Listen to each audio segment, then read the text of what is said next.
They said I died. They held a funeral, gave speeches, even cried into lace-trimmed handkerchiefs. But here's the thing, I never stopped breathing. What happens when the people who raised you decide you're better off dead? When your name becomes a whisper, your photo ends up next to a coffin, and the world moves on without ever checking if you're still alive? My name is Maya. And this is the story of how I was erased, on paper, in memory, and in blood.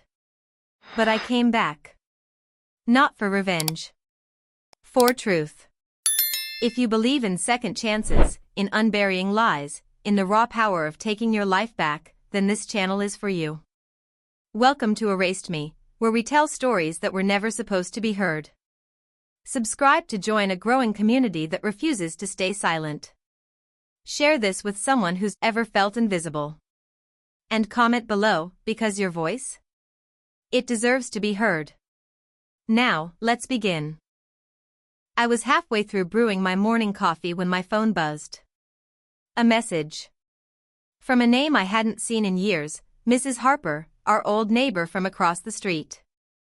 My thumb hovered over the screen.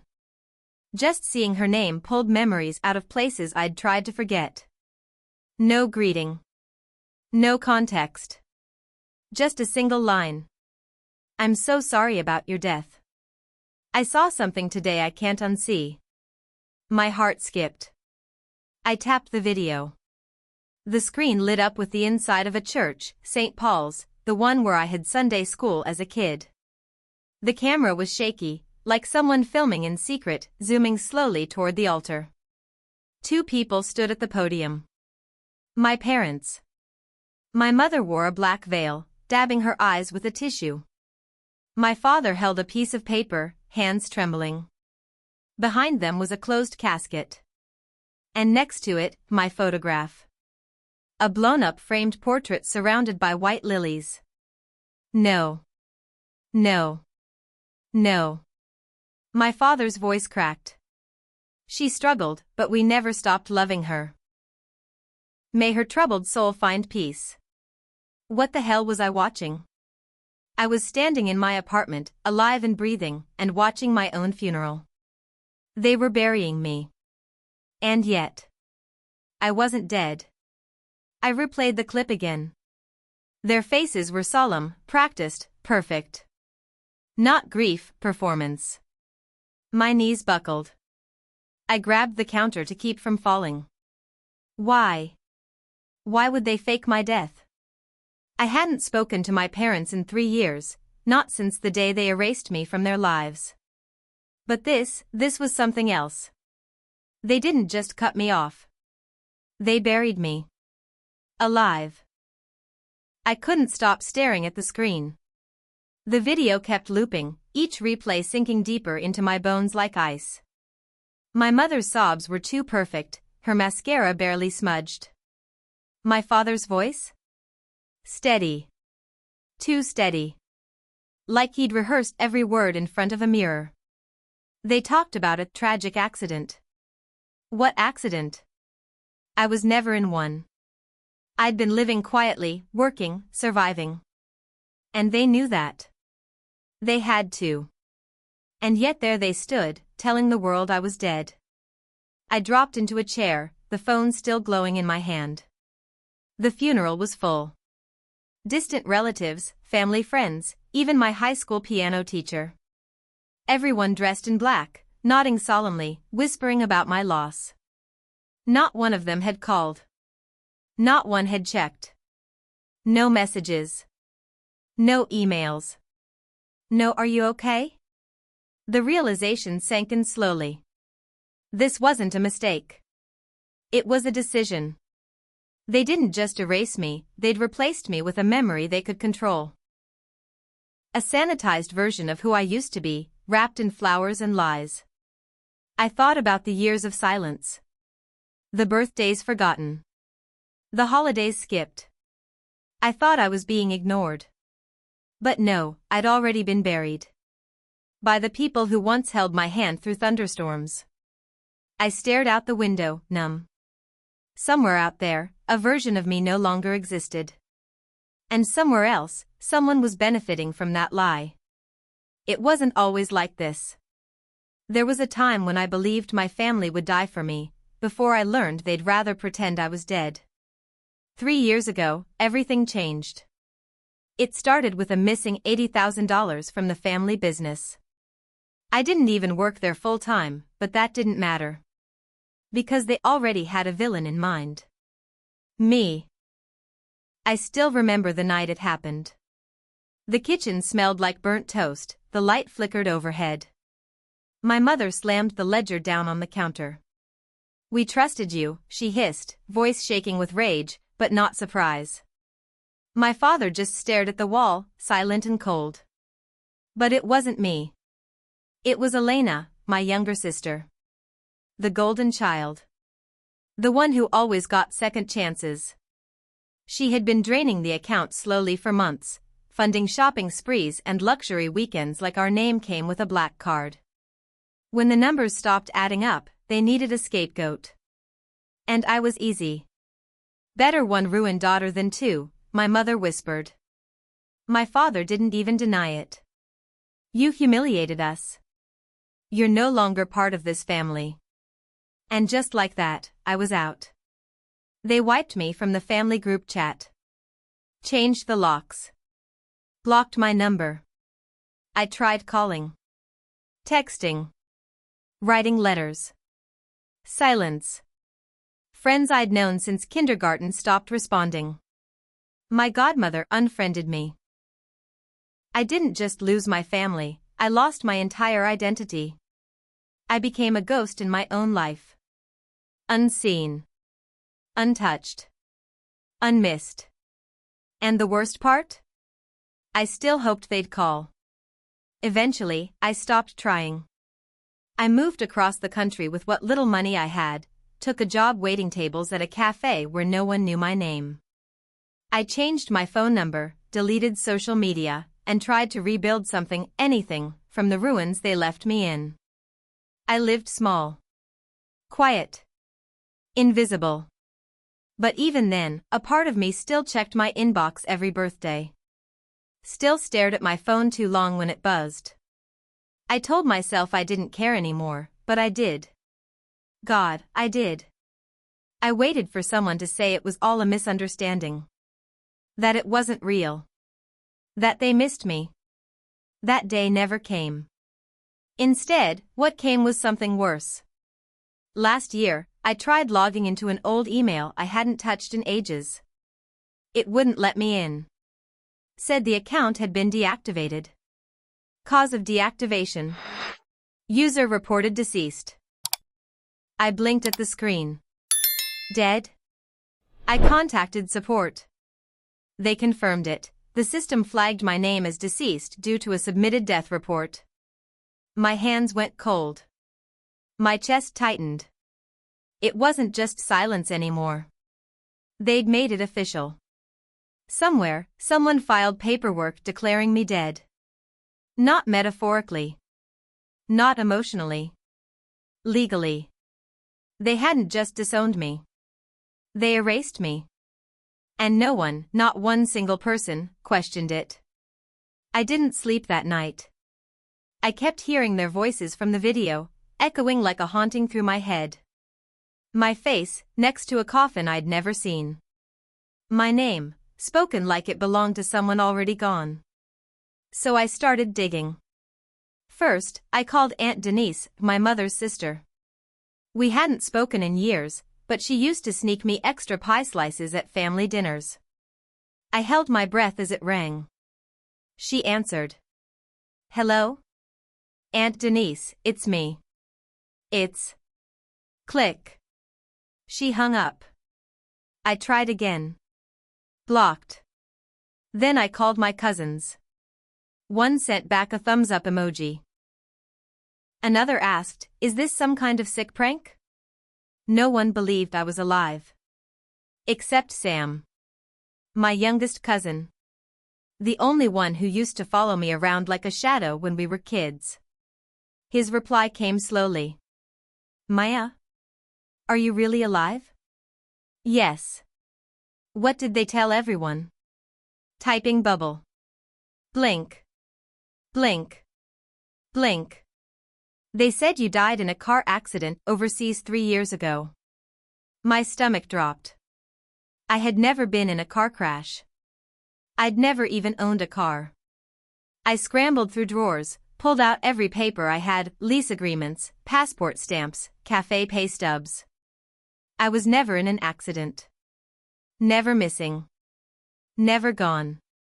Then I checked the Public Records Office. And there it was. Name, Maya Jensen. Date of death, July 16th. Cause, road accident. Status, deceased. Certificate ID, MJR 42813. They forged it. Filed it. Stamped me out of existence. And for what? What were they hiding that was worth burying me alive? I should have stopped. I should have walked away and left the past buried. But once you realize your family declared you dead, you can't just forget it. You need to know why. I found my answer in the most unexpected place, Elena's Instagram. After years of being private, she'd gone public again. Maybe she thought the dead don't scroll. Her profile was a gallery of perfection. White roses. Champagne fountains. A ring so massive it looked like it had its own zip code. Elena's wedding. Everyone was there. Aunt Denise, laughing like she hadn't just hung up on me. My cousins, clinking glasses. Even Grandpa Neil, who never showed up to anything that didn't serve bourbon. But I wasn't there. Not one mention. Not one wish Maya could have seen this. Until I looked closer. One picture showed her husband giving a toast. Standing beside him, my father, grinning, holding a wine glass mid-speech. The caption. To the one daughter who always made us proud. There it was. The replacement. Out of curiosity, or maybe spite, I searched the family business records. And that's when it all made sense. 6 months after my death, the trust fund my grandparents had set up for me was transferred, quietly, legally, completely, to Elena. My college savings. My startup money. My entire future. She didn't mourn me.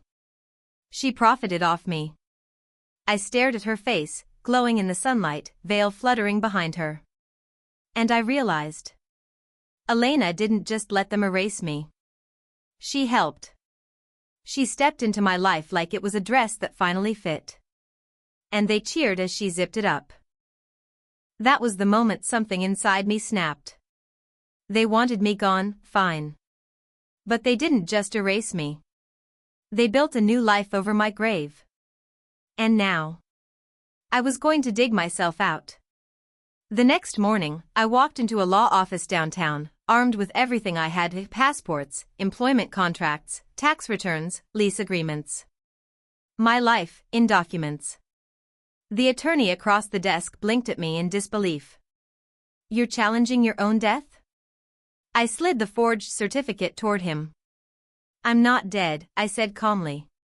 But I plan to haunt them. He nodded slowly.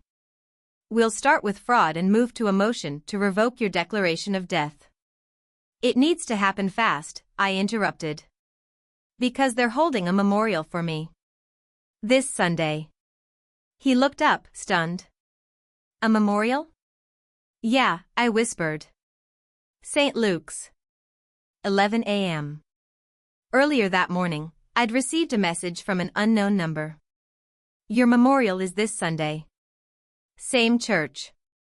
No name. No context. Just another anonymous tip. Like someone out there wanted me to show up. Or maybe someone knew the truth and couldn't live with it anymore. Either way, I had a choice. I could let them mourn a lie. Or I could show up. And let the dead speak for herself. Sunday came dressed in mourning. Cars lined the street outside St. Luke's like a funeral parade. Mourners filed into the church in black coats and solemn silence. Some held tissues. Others clutched programs with my face on the cover, the same photo from the forged obituary. I watched from across the street, hidden beneath sunglasses and a black wool coat.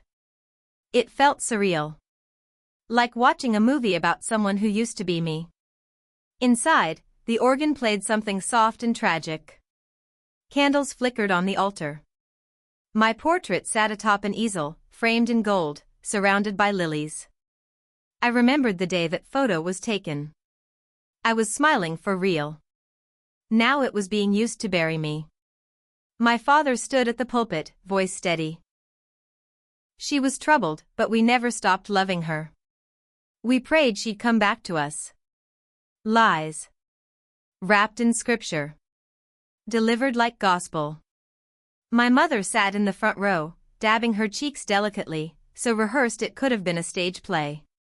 Elena clutched her pearls like they were holding her together. She was complicated, she whispered through trembling lips. But she was mine. A priest stepped forward, raising a hand. Let us now stand for a moment of silence. Everyone rose. Heads bowed. Eyes closed. And that's when I moved. The double doors creaked open, loud, deliberate. Sunlight poured through the entryway as I stepped inside.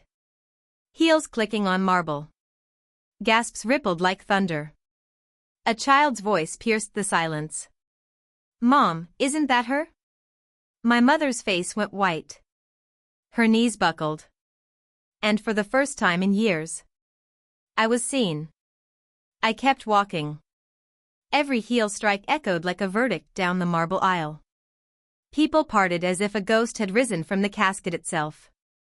Maybe I was one. Maybe that's what they turned me into. My father's jaw hung slack, his wine glass slipping from his fingers and shattering against the pew. My mother collapsed, a perfectly dramatic faint. Elena, my sweet, smiling executioner, just stared. Her mouth moved, but no sound came. I stopped at the front of the church, directly beneath my own portrait. The one they used to sell the lie. I turned. Faced them all. Then I smiled. I heard I died, I said, my voice calm and cutting. So I came to clear a few things up.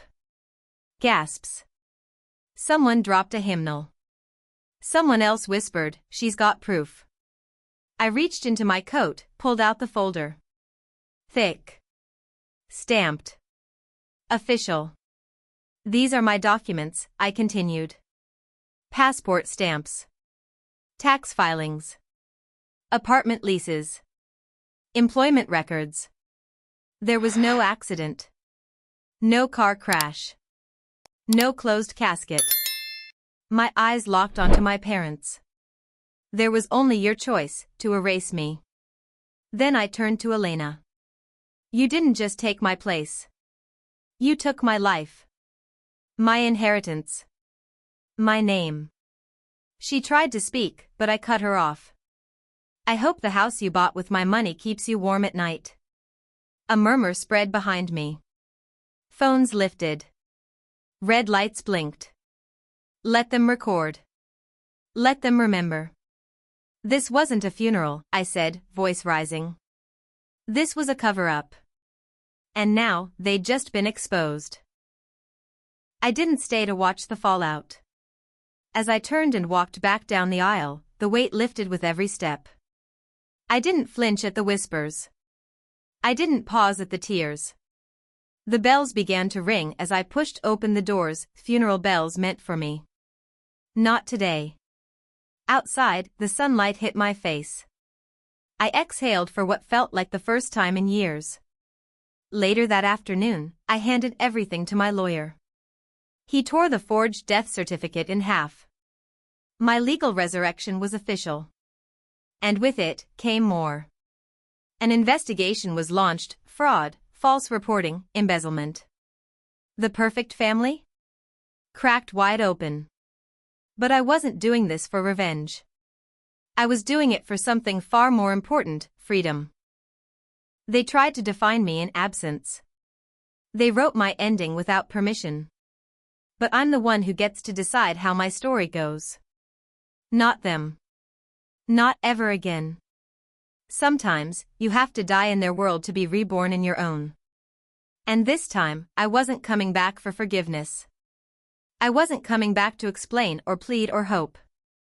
I came back to live. Fully. Honestly. Loudly. And for the first time in a long, long time, I felt alive. There are moments in life when silence hurts more than words, and absence becomes a weapon.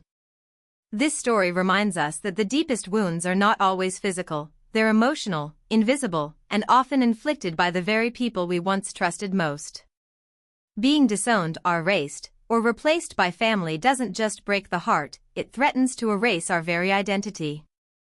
But the core message here isn't about revenge. It's about resilience. Even when the world decides who you are, or worse, declares you gone, you still hold the power to rise, reclaim your voice, and rewrite your story. This narrative teaches us a vital truth: your worth isn't defined by others' acceptance. You are not obligated to stay buried in the version of you that others create.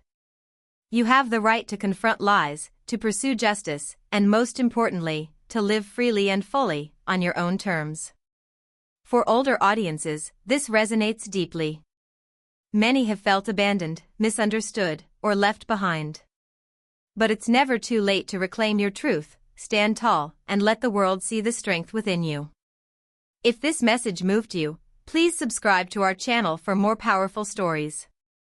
Share this video with someone who needs to remember their strength. And if you've ever had to rebuild yourself from nothing, leave a comment below and tell us, what made you rise again? Let's honor the truth, together.